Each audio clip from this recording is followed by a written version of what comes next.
Vitor, quando eu estou viajando longe do alcoolista, é o período que ele mais conversa comigo. Como posso explorar essas oportunidades para desenvolver a sobriedade do alcoolista, que no caso é o meu esposo? Se você vai explorar um diálogo com a pessoa que você ama, com o alcoolista, para buscar influenciar ele a mudar, esse diálogo ele é como se fosse uma viga. Imagina que você vai colocar uma viga em algum lugar, ou sei lá, você vai prender um guarda-sol na praia, na areia da praia. Essa conversa que você quer ter com ele é você erguer a viga ou piar o cabo do guarda-sol na areia para prender ele. Quanto vai ser produtivo essa viga, ou quanto vai ser bom isso, vai depender do quê? Do terreno que você preparou no relacionamento com essa pessoa. Se o relacionamento está muito desgastado, você vai ter muito mais trabalho para conseguir articular diálogos produtivos. Então, se ele fala muito mais com você quando vocês estão longe, eu te recomendaria nesse momento, como primeiro passo para fazer ele parar de beber, você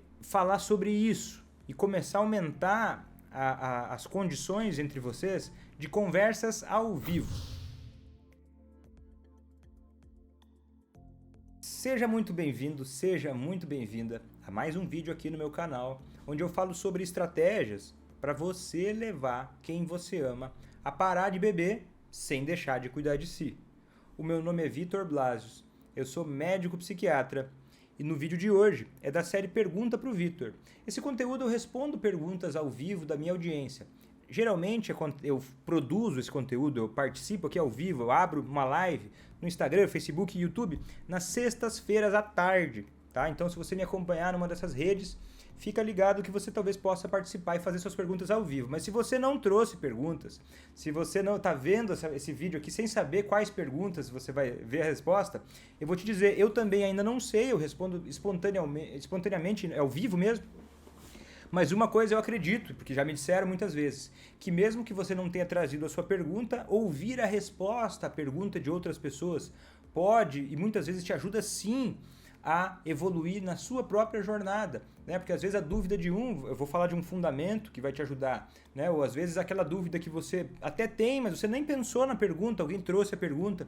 Então eu acredito que mesmo assim, assista até o final, que vai acrescentar muito na sua jornada aí, para acelerar a sua jornada ou para remover obstáculos da sua jornada a fazer quem você ama parar de beber sem deixar de cuidar de si. E agora eu vou responder perguntas que o pessoal já está fazendo aqui ao vivo nas 3 plataformas principais, Facebook, YouTube e Instagram.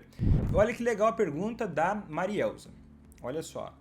Vitor, quando eu estou viajando longe do alcoolista, é o período que ele mais conversa comigo.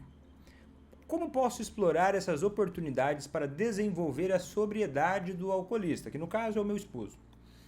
Marielza, olha só,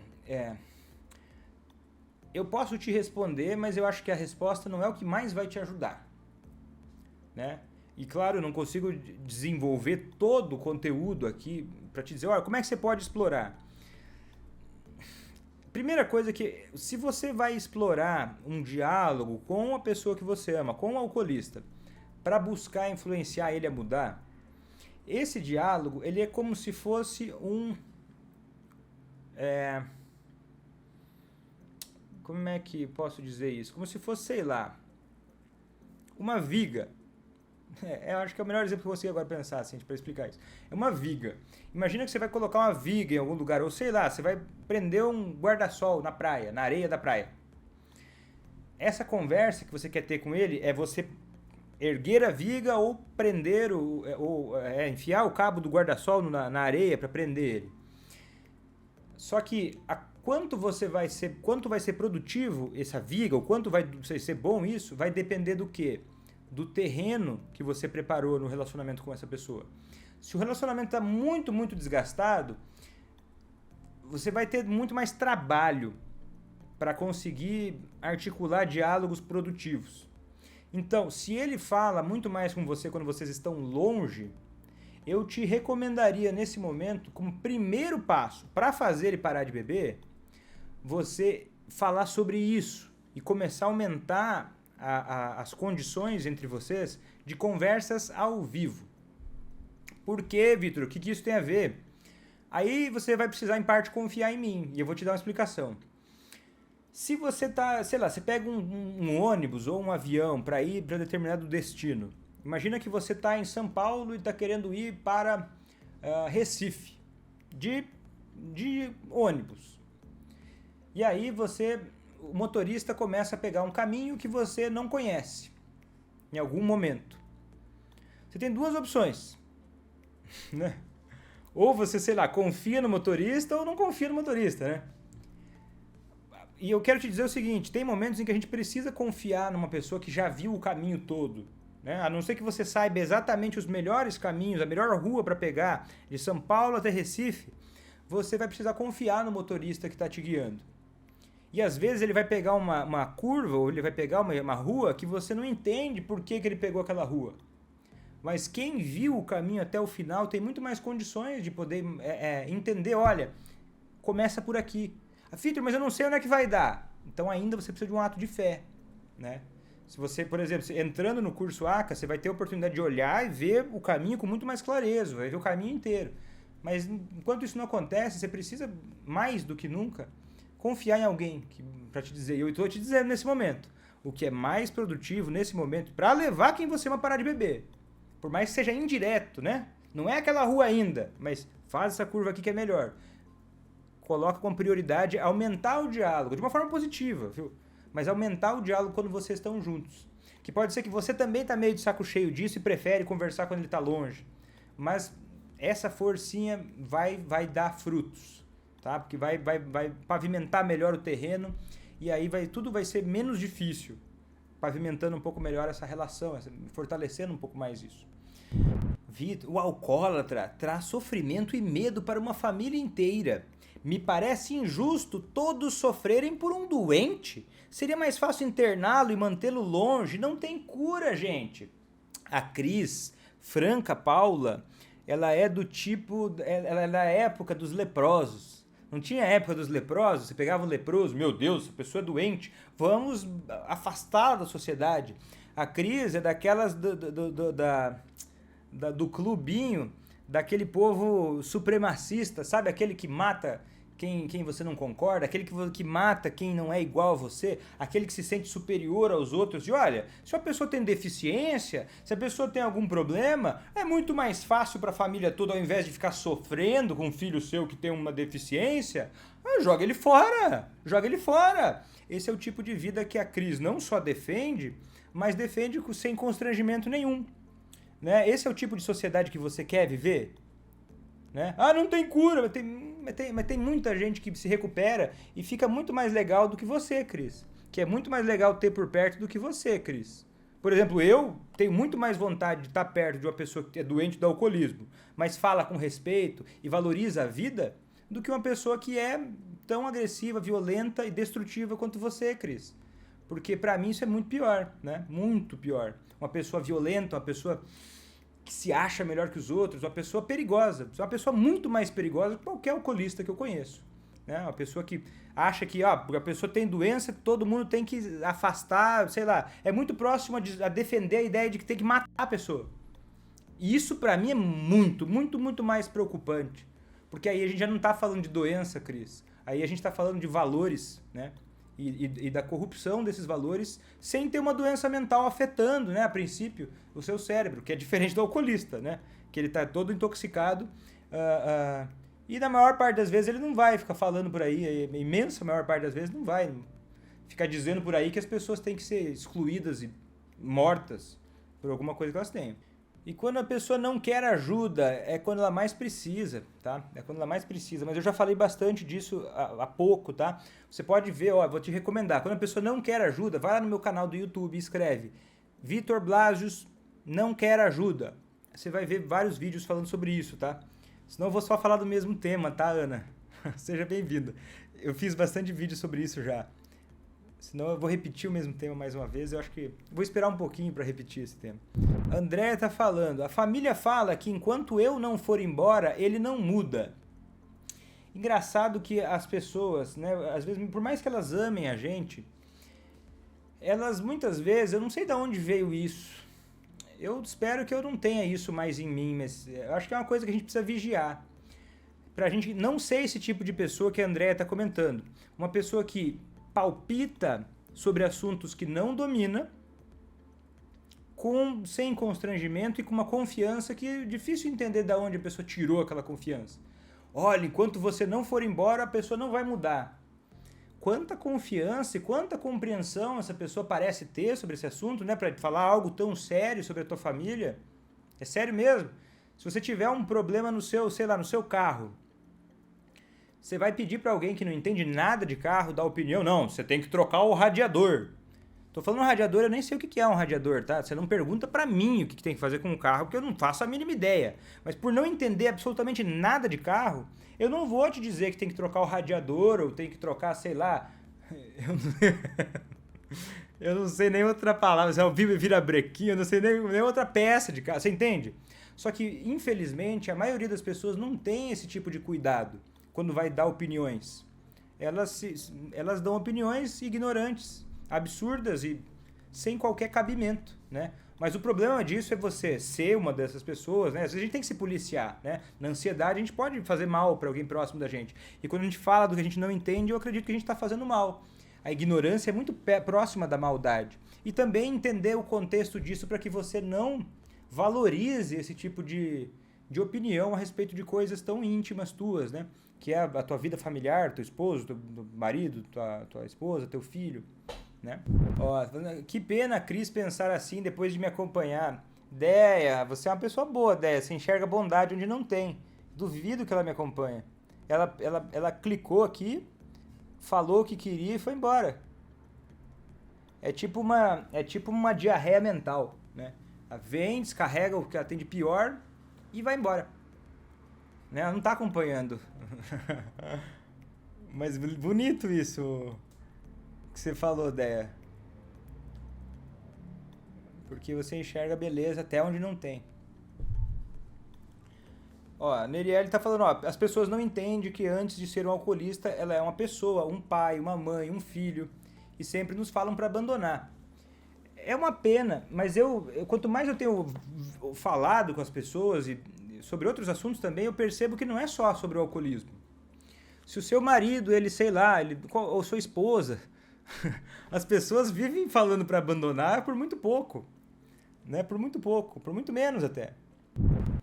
A Crista fez uma pergunta que é interessante e eu acho que ela é uma pergunta profunda, Cris. Eu acho que ela merece uma resposta também refletida, tá?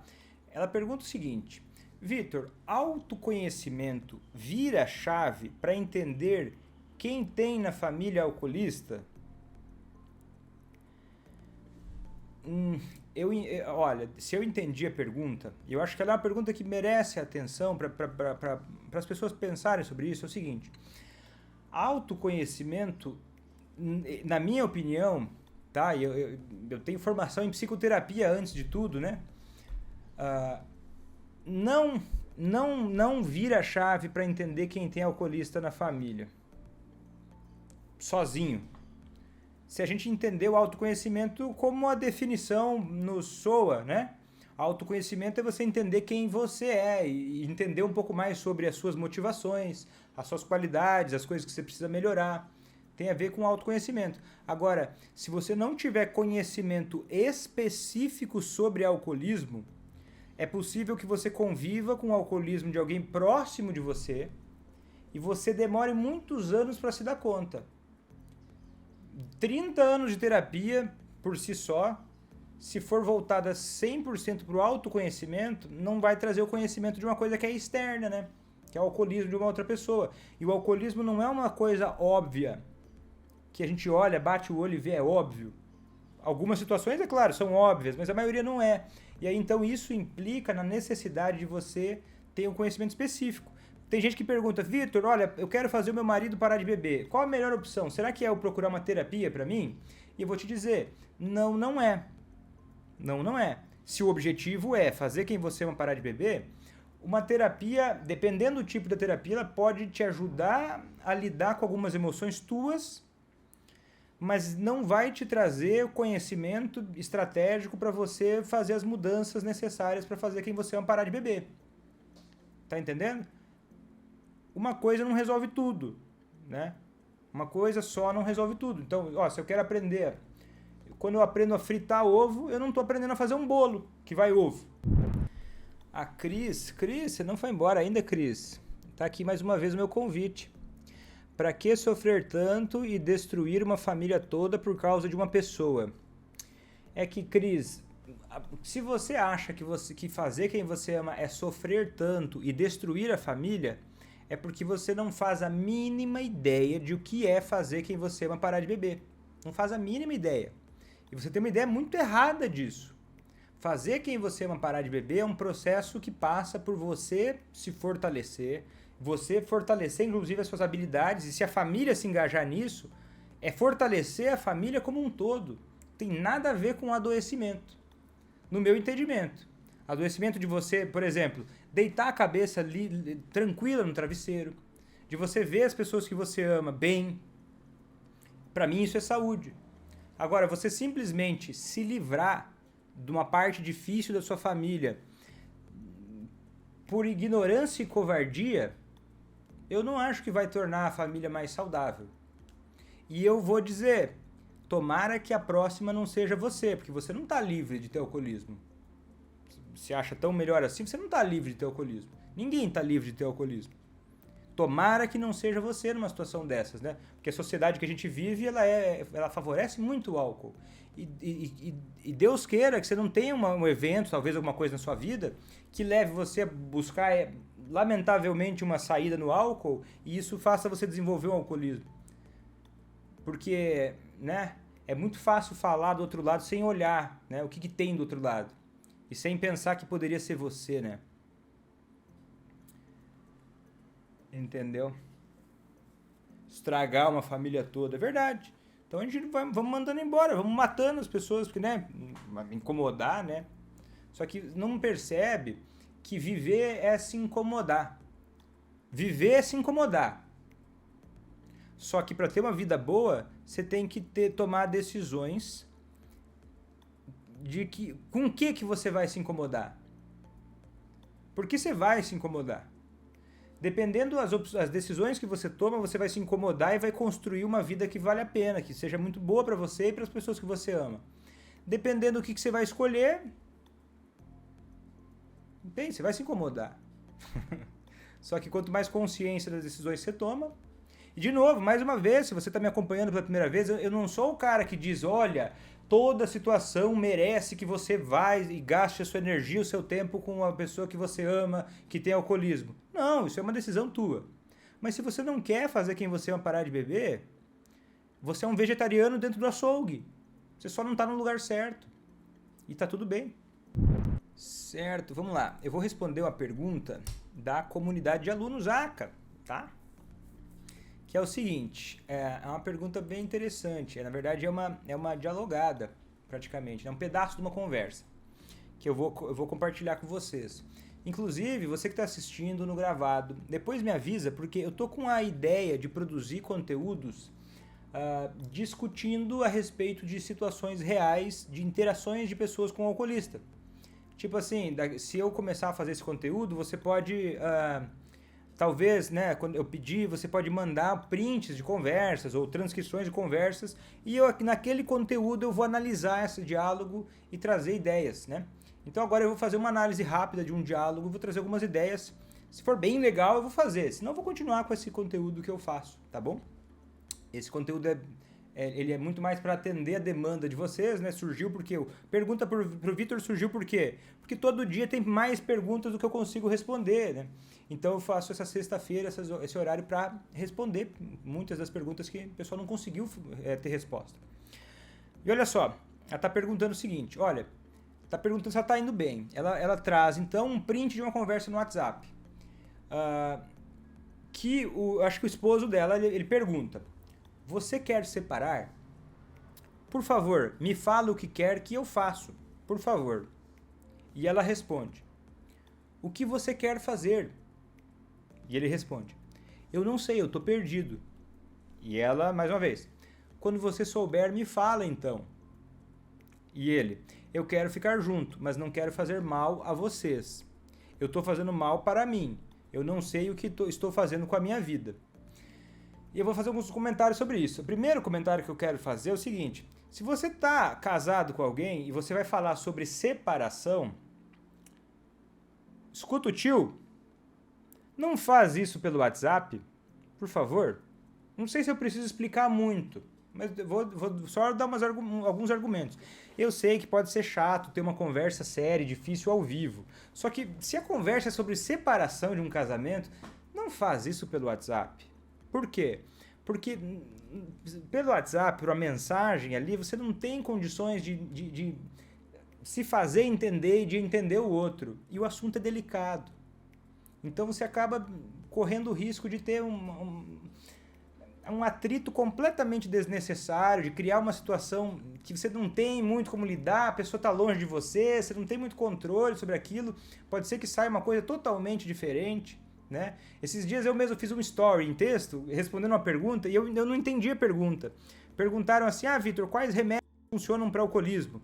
E eu respondi que nenhum remédio funciona, mas porque eu não entendi a pergunta, eu entendi que a pergunta era sobre remédios esses que o pessoal vende, dizendo que são milagrosos.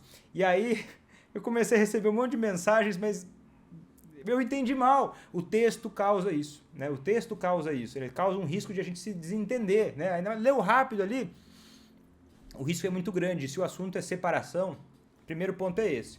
O meio não é ideal. Então não se coloca numa situação que fica ruim até para você. Né? Quer falar sobre isso pelo celular? Adia, fala, olha, eu quero muito conversar contigo. Vamos conversar sim, mas outra hora. Ó, vamos conversar tal hora. Marca um dia, se for o caso. Olha, hoje à noite a gente conversa, amanhã de manhã a gente conversa. Mas não segue na conversa por mensagem se é tão sério. E aí agora eu vou falar um pouco sobre o conteúdo. O marido pergunta, você quer separar? E a esposa devolve a pergunta. Porque o que está acontecendo? Não sei se você já entendeu o contexto, eu já imagino esse contexto, ela não deu o contexto, mas eu imagino, que é o seguinte, ela tem tomado ações demonstrando de alguma forma que o alcoolismo dele não cabe na relação. Né? Bem ou mal, ela está fazendo isso, parece. E aí ele está sentindo de alguma forma que o jeito que ele bebe tem feito mal à família, ele tem percebido com mais clareza esse assunto. Que, olha, ele tá fazendo mal também, não só a ele, que beber não faz mal só a ele. Ela agiu de formas que fizeram ele aumentar um pouco mais a consciência de que ele faz mal à família. Talvez ele não tivesse essa consciência clara. E aí o que acontece? Um efeito colateral. E olha, isso mostra um lado positivo da pessoa. A pessoa está toda enrolada com a doença do alcoolismo e é difícil para ela também lidar com isso. E ela vê que está fazendo mal para a família, uma atitude que, olha, ela faz sentido. Pensa assim, olha, talvez eu queira me separar. Não é que eu quero me separar de ti. Ele falou, ó, eu quero ficar junto, mas eu não quero te fazer infeliz. Né? Eu tô fazendo mal pra mim, eu tô perdido aqui. E ela pergunta, me fala o que você quer fazer. Ela devolve a pergunta num tom assim, de como se ela estivesse conversando com a pessoa que tá bem. Isso é um problema. O que você quer fazer? Você não pede pra pessoa, se você quer separar de alguém, ou até se for namorado, qualquer coisa que seja, você não pede pra pessoa o que ela quer antes de você ter a sua decisão. Você percebe isso? A importância disso? Você não pede o que a pessoa quer antes de você ter a sua decisão. Se você não quer separar, você não chega assim, devolve a pergunta. Entendeu? Você toma a sua decisão, eu não quero separar dele, então não entra nesse assunto. Então não fala sobre separação, senão fica uma coisa para magoar os dois, uma coisa sem cabimento. Você articula o que você quer e você pergunta, como é que a gente tá, como é que está se sentindo na nossa relação? Né? Ou já fala sobre soluções. Agora, o que você quer fazer? Você quer separar? Me fala o que você quer que eu faça. Ele está dizendo, olha, eu estou com dificuldade, eu não sei se eu consigo sozinho. Em outras palavras, ele está dizendo isso. Eu estou com dificuldade, eu não sei se eu consigo sozinho. Se eu não conseguir sozinho, eu queria que você não sofresse, que eu sofresse sozinho. Que esse sofrimento ficasse só comigo. É mais ou menos isso que ele está dizendo. Mas ela ouviu, na minha opinião, ela ouviu o quê? Para ter perguntado o que ele quer fazer. Ela ouviu, ele está dando só uma desculpa para separar de mim. Ele nem me ama tanto assim. E aí, falou assim, eu não sei, eu tô perdido. E ele já disse com todas as palavras. Tá entendendo? Ele disse com todas as palavras, olha, eu quero ficar junto com você. Só que pensa só a autoestima do alcoolista. Porque às vezes a gente não pensa nisso. Porque muitas vezes a autoestima de uma pessoa, olha aquela pessoa como ela tem uma autoestima boa, ela tira fotos bonitas nos lugares, ela fala com segurança. Mas muitas vezes a gente não vê a insegurança de uma pessoa. A gente só vê resquícios disso. Né? Então, ele está claramente inseguro em relação a quanto ele é capaz de ser uma pessoa boa para a esposa e para a família. E é sobre isso que ele está falando. E a resposta dela é evasiva dessa forma. Quando você souber, me fala então. É como se ela tivesse assim, te vira com esse problema. E eu acho que isso traz mais medo e mais angústia para uma pessoa que já está assustada. E claro que vai ter, quem está me ouvindo agora talvez está pensando, meu Deus, então o Vitor está falando que ela tem que fazer tudo por ele. Não, querido, não, criatura. Entre o céu e a terra tem um mundo. Só que a gente tem que equilibrar isso. Momentos em que a gente coloca a pessoa para resolver o problema dela e momentos em que a gente não aperta quem já está apertado, entendeu? Em que a gente fala, olha, então vamos conversar sobre isso de repente, eu não sei, eu tô perdido, então vamos conversar ao vivo, vamos conversar. Aí escuta a pessoa, né? Ele fala assim, você quer separar? Por favor, me fala o que você quer que eu faça. Então eu diria para cortar a conversa naquele horário e falar assim, olha, esse é um assunto muito sério, eu gostaria muito que a gente pudesse conversar sobre ele ao vivo. Né? Pronto. E acabou. Se ele insistisse na conversa, diria o seguinte, olha, eu tô vendo que você está ansioso com isso, mas eu não tô com nenhuma decisão nesse momento na minha cabeça e eu acho que realmente é um assunto importante e a gente precisa conversar mesmo ao vivo sobre isso. E aí, nessa conversa, você escuta. Já é uma forma de você estar mais próximo e mais ajudando, escutar. Ai, Vitor, mas escutar o outro pra mim é demais. Escutar o outro pra mim me adoece. Mas, pelo amor de Deus, você já tá bem doente, não consegue nem escutar. Não tô falando de escutar o dia inteiro. Escuta meia hora. Escuta. O que eu falo? Escuta. Primeiro, como é que você tá? O que você tá pensando? Você tá, não tá? E vai perguntando ao invés de sair falando. Já faz uma diferença tremenda. Porque eu aposto que se ela escutar ele, ela vai ouvir ele dizendo mais ou menos o que a gente imagina. Que é o quê? Que ele tá com medo. Ele não quer fazer mal à família e ele não sabe se ele vai ser capaz de superar isso. Você já teve na sua vida alguma situação em que você não sabia que se ia ser capaz de superar? Eu vou te dizer, eu tive recentemente. Meu filho nasceu no início de janeiro, dia 8 de janeiro. E aí, eu não sei como é que foi pra você ou não, aqui a gente teve dificuldade nos primeiros dias de, naturalmente, não dormir, né? E aí, não foi só isso, a gente pegou os dois Covid. Então a gente perdeu apoio, ninguém podia visitar a gente nem nada, ou pedir ajuda pra alguém pra alguma coisa, porque a gente tava infectando as pessoas, né? A gente não poderia, a gente tava isolado os dois, né? E o que acontece? Isso fez com que, para mim, no meu caso, me dificultasse muito a minha capacidade de me alimentar melhor. Eu e minha esposa, a gente já vinha cuidando com a alimentação, preocupado com isso, melhorando isso. Mas quando aconteceu isso, não dormindo mais, olha, meio mal, assim, o que sobrava era pedir porcaria para entregar. E eu tomava decisões ruins. E aí, o tempo foi passando e a minha esposa chegou e falou pra mim assim, Vitor, olha, cara, a gente precisa se alimentar melhor, né? A gente precisa dar exemplo pro nosso filho. E eu tive um momento em que eu parei, eu fiquei uns 2 dias assim, eu pensei, cara, eu não sei se eu sou capaz. Aí eu parei, olhei pra minha vida, eu já fui capaz de me alimentar melhor? Já fui. Mas naquele momento, naquele impacto inicial, eu fiquei com muito medo. Você já sentiu isso? Sendo honesto com você mesmo. Já sentiu isso num momento em que você olhou, cara, eu não quero atrapalhar a minha família. Mas eu tô com medo de verdade, não sei se eu vou ser capaz. Não foi extremo, igual nessa situação, eu vou me separar então da minha família porque eu me alimento mal. Mas realmente para mim é um valor importante eu dar um exemplo de uma alimentação saudável para meu filho. Mas eu não tava conseguindo. E aquilo tava me apavorando. Sorte a minha que eu consegui, eu fui capaz de conversar com a minha esposa. E aí eu fiz o quê? Eu fiz aquilo que eu sei. Eu busquei um plano antes da minha força de vontade. Eu estava sem força de vontade para me alimentar melhor. Eu queria pedir pizza na terça-feira da noite. Meia bacon com não sei mais o que, metade chocolate com morango. Nossa, que delícia. Borda de Nutella. Mas não dá para fazer isso. Eu fui engordando pra caramba. E o que acontece? Eu não queria, mas eu entendia que isso era necessário. E por entender, até por trabalhar muito com mudança de comportamento, a gente saca algumas coisas, né? E olha a minha malandragem.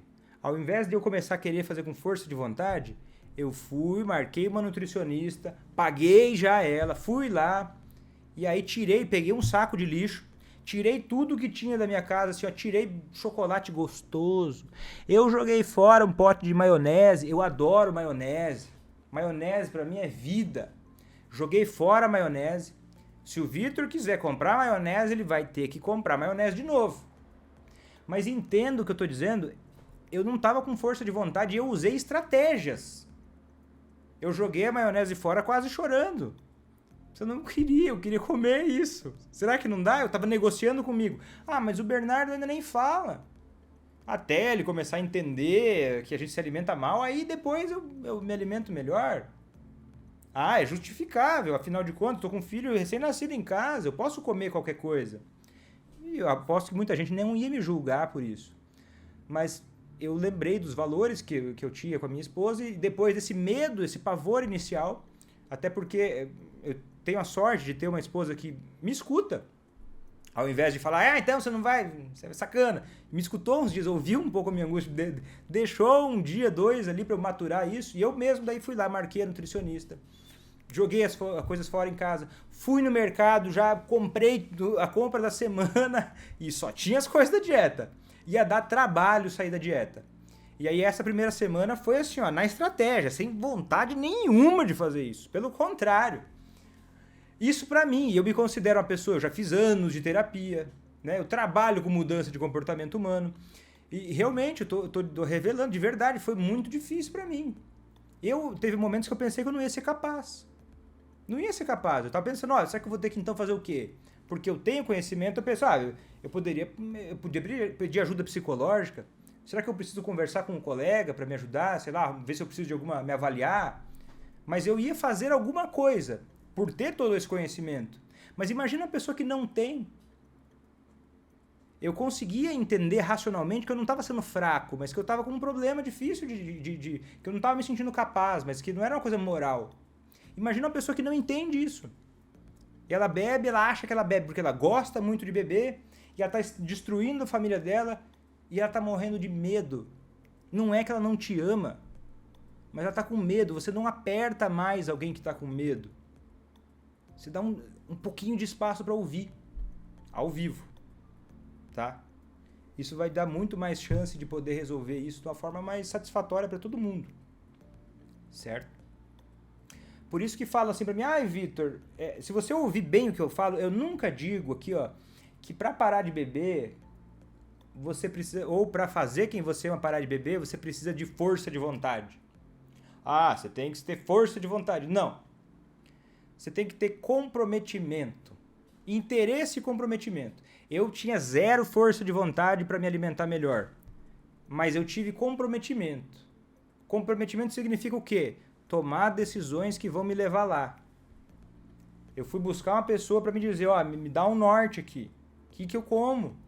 Aí ela foi lá, Vitor, você vai comer isso, isso e aquilo. Que droga. Mas eu fiz. Comprometimento. Assim eu acredito que a gente evolui, muda. Né? Então, para parar de beber também não adianta, força de vontade. Não. É comprometimento, que é isso que eu ensino você a gerar em quem você ama. Para parar de beber. Com comprometimento a pessoa vai fazer o que for necessário. Ninguém para uma pessoa realmente comprometida. Nada para. Nem falta de tempo, falta de dinheiro. Não para. Mas se comprometer é uma decisão. Não é uma coisa que brota da gente. É uma decisão. Eu tomei essa decisão, eu coloco na cabeça e aí eu tomo ações que vão me levar para aquele objetivo que eu me comprometi. Né? Por um momento eu me perdi do meu valor. Um dos valores que eu tenho de vida eu quero dar um exemplo bom para o meu filho em relação à alimentação. Quando eu tinha 1 ano de idade, eu tenho um vídeo super velho aqui, em que eu estava comendo chocolate e tomando refrigerante no bico, com 1 ano de idade. Naquela época o pessoal nem fazia ideia do quanto isso é terrível para uma criança. Então para mim é muito importante poder passar valores melhores para o meu filho, entendeu? E naquele momento eu me perdi um pouco disso. Ai, mas então eu vou ter um filho para ver se meu marido para de beber. Não, você vai botar o seu marido em desafio. Não é porque você ama e, nossa senhora, meu filho, eu amo ele demais. Mas isso só tornava tudo mais tenso. Entendeu? Tudo, poxa, esse compromisso, tudo. Cara, será que eu vou dar conta? Então eu queria que você parasse para refletir quantas vezes, às vezes, a pessoa que você ama, ela tá com medo. Mas ela às vezes tá gritando, tá xingando. Dá raiva dela. Mas se você olhar, às vezes ela tá com medo, cara. Eu não tô falando pra você ter pena dela, não. Não é pra ter pena. De ninguém. Mas é pra você entender. Se você entende isso, você enxerga melhor. E aí você começa a ter mais percepção do que pode ser diferente. E que caminho que vai te acelerar mais o processo. Você tá entendendo que é muito mais do que uma dica? Ah, uma dica. Não. Tô falando de conexão. Tem técnica para isso? Tem. É justamente isso que eu ensino no curso ACA. Passo a passo. Detalhado. Momento a momento. De todas as situações possíveis e imagináveis. Mas tem técnica para isso, mas é uma coisa maior do que só uma diquinha. Por isso que eu digo que precisa do comprometimento para entrar nessa. Vale a pena? Aí é você que vai me dizer o que é importante na tua vida. Quanto essa pessoa é importante na tua vida? Se essa pessoa tivesse sóbria, e não só sóbria, mas ao invés de dar problema para você, fosse um motor na sua vida. Ajudando, colaborando. Quanto bom parece para você isso? Se parece muito bom, esse é o cálculo. Você não calcula olhando para a pessoa como ela está hoje, porque ela não está no normal dela, ela não está bem. Por mais que ela diga, mas eu gosto de beber, ninguém manda em mim. Uma pessoa que está bem não faz isso. Uma pessoa que está bem não se atrapalha bebendo demais. Não faz isso. Você consegue entender isso? Uma pessoa que está bem, ela não se destrói. Uma pessoa que está bem, ela não ignora os filhos. Uma pessoa que está bem, ela não joga fora um casamento. Não faz isso. Uma pessoa que está bem, ela não destrói a própria saúde a ponto de morrer. Não faz isso. Você consegue entender isso? Faz sentido isso? Ou estou ficando louco?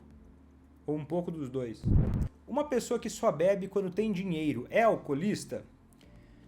Patrícia, isso é pouca informação, né, para dizer, teria que avaliar muito mais coisas, mas é um forte indício, sim. Por que uma pessoa que só bebe quando tem dinheiro talvez seja alcoolista? Porque perceba, essa pessoa, quando ela pega dinheiro, ela tem a oportunidade de beber com aquele dinheiro. Ela encosta no dinheiro, ela já gasta com bebida. Então, grandes são as chances de que quando ela pega dinheiro, ela tem inclusive fissura para beber, que é um dos sintomas do alcoolismo. Um desejo intenso e uma impulsividade muito grande para beber. Porque é muito doido uma coisa que acontece. Para a gente ter um comportamento problema como o alcoolismo, olha só como é que funciona. O nosso cérebro dispara dopamina, que é um hormônio ligado à motivação. Certo? Como é que funciona isso? A gente, quando se depara com a ideia ou com a possibilidade de mudar desculpa que eu me distraí aqui. Quando a gente se depara com a possibilidade de tomar um comportamento que a gente enxerga como prazeroso, o nosso cérebro libera uma descarga de dopamina para que a gente se motive para fazer aquilo. Então a gente só tende a fazer aquilo que soa, que parece vantajoso. O que isso tem a ver com o dinheiro, Vitor? Calma. Quando a pessoa tem alcoolismo, ela muitas vezes ela associa outras coisas que vão levar ela a beber. Tipo assim, ela passa na frente do bar, aquilo dá vontade de beber muito grande. Porque o cérebro dela descarrega muita dopamina.